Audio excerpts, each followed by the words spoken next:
अब आप देखते हो कोई बूढ़ा चल रहा लाठी के सहारे, कभी बैठ जाता कभी चल पड़ता रहा। आप जब युवा हो स्पीड से निकल जाते हो उसको यूं देखते हुए, आपके कभी सपने में ना आती या दुर्गति थारी भी होगी, आपकी भी होगी। तो जब तक आपको ये ज्ञान नहीं होगा तब तक ये मन की बकवाद समाप्त नहीं होंगी।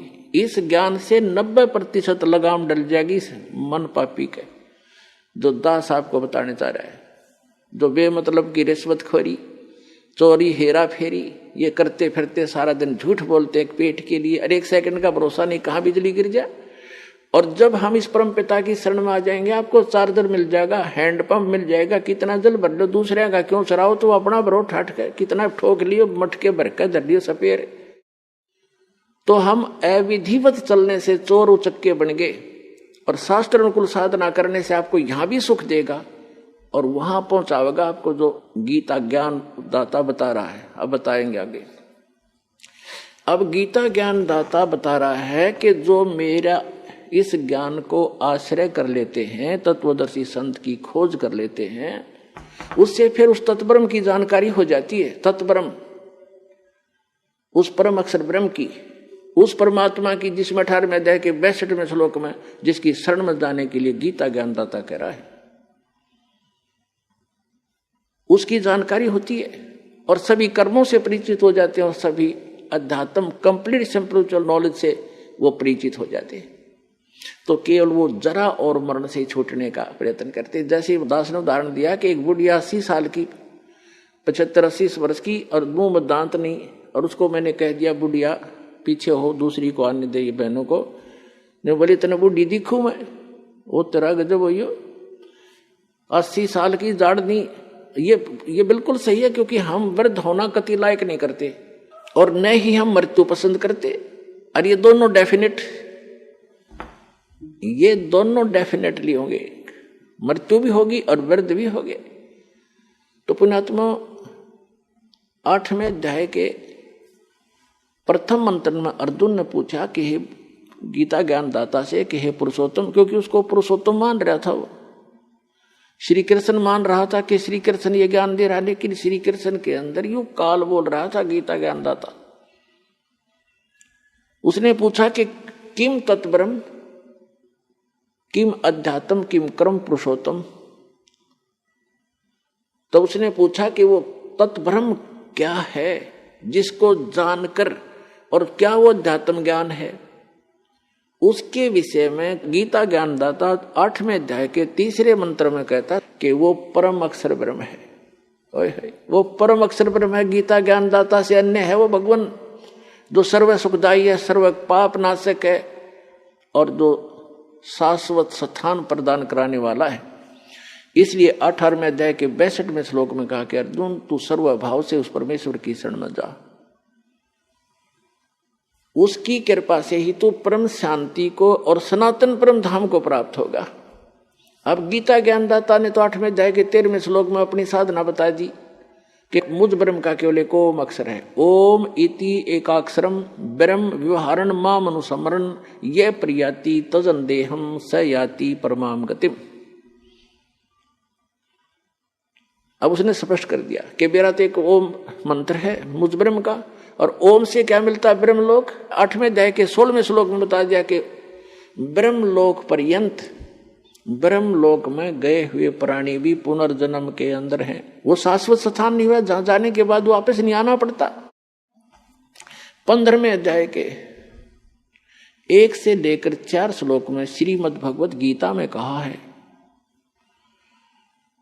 कि अर्जुन ये उल्टा लटका हुआ संसार रूपी वृक्ष है, जिसकी ऊपर को जड़ जो मूल है वो तो परम अक्षर ब्रह्म समझो, वो तो पूर्ण परमात्मा है, और नीचे को तीनों गुण रूपी शाखा है, रजगुण ब्रह्मा, सदगुण विष्णु, तमगुण शिव जी। और जो संत इस उल्टे लटके हुए संसार रूपी वृक्ष के सर्व भाग बता देगा, सब विभाग बता देगा, पार्ट्स ऑफ द ट्री, स वेदवित, वो वेद के तात्पर्य को जानने वाला है, अर्थात वो तत्वदर्शी संत है। 4थे अध्याय के 34वें श्लोक में कहा है कि उस तत्वदर्शी संत की शरण में जा, उनको दंडोत प्रणाम करने से कपट छोड़कर प्रश्न करने से वो तत्वदर्शी संत तुझे उस तत्व ज्ञान का उपदेश करेंगे। उसकी पहचान बताइए 15वें अध्याय के प्रथम मंत्र में, जो उल्टे लटके हुए संसार रूपी वृक्ष के सभी छंद बता देगा, सब विभाग बता देगा, सवेदवित, वो तत्वदर्शी संत है। जब परम पूज्य कबीर परमेश्वर जी आदरणीय स्वामी रामानंद जी को सचखंड लेकर गए थे, फिर उनको वापस छोड़ा था, तब कहा था दोहू ठौर है, एक तू भया एक से दो, और रामानंद कह हम कारणे तुम आए हो मगजो। तुम साहेब तुम संत हो, तुम सतगुरु तुम हंस, और गरीबदास तेरे रूप बिना और न दूजा अंश। तुम ही साहेब हो, परमात्मा हो, तुम ही सतगुरु हो, सच्चा ज्ञान मालिक आपके पास ही है, इस विश्व में किसी के पास सच्चा ज्ञान नहीं है, आप सतगुरु हो। तुम साहेब तुम संत हो, एक संत, संत माने सीधा, संत सोए दो सीधा चले, सब बकवादें छोड़ दे, यहाँ की सब बुराइयों से हट करके अपना जैसे मालिक दे उसी में गुजारा करे, संत सोए दो सीधा चले। तुम साहेब तुम संत हो, तुम सतगुरु तुम हंस, यानी सब बुराइयों से बचे हुए एक सच्चे हंस, सच्चे भक्त भी आप ही ने भूमिका की है। तुम साहेब तुम संत हो, तुम सतगुरु तुम हंस, और गरीबदास तेरे रूप बिना और न दूजा। तो उस सतगुरु रूप में आए हुए 600 वर्ष पहले कबीर भगवान ने ये तत्व ज्ञान बताया था उस परम अक्षर ब्रह्म ने। वो काशी के अंदर जो धानक रूप में रहे थे, दुल्हाई रूप में, वो परम अक्षर ब्रह्म थे और आज भी हैं। वो हमारे को ज्ञान देने आए थे, हमारे को एक ट्रायल देने आए थे कि संसार में गणे धन की जरूरत नहीं है, जो घना इकट्ठा करता हो महामूर्ख है। कबीर साहब कहते हैं परमात्मा आपको दे जो आपके प्रारब्ध में, आपकी किस्मत में है, सहर्ष स्वीकार करो, लेकिन उसको दुरुपयोग ना करो। बीड़ी शराब मांस तम्बाकू अरे तोचले बनाने पे, नाचने और गाने पे, ब्याह के अंदर बकवाद करने पे, ये दुरुपयोग है तुम्हारा। इसको या तो दान करो और अपना सीमित सा अपना धंधा करो, जो भगवान में बाधक ना बने। तो यहाँ परमात्मा ने रहकर दिखाया था कि टोटे में भक्ति करे, सोए सही सपूत, और ये मायाधारी मस्करे ना जाने कितने जालिए उते। तो परमात्मा ने बताया कि एक रिहर्सल करके दिखाई दाता ने एक रोल किया कि भगत को इतना पर्याप्त है। घर तो 3.5 हाथ गणाता है 4.25, कह कबीर जो घना चावे उसको नहीं विचार। फिर भी भगवान जो आपको दे रखा है उसमें संतुष्टि रखे, और केवल माया की ही डिमांड भगवान से नहीं करे। परमात्मा कोई बालक नहीं है। डॉक्टर के पास आप चले जाते हो,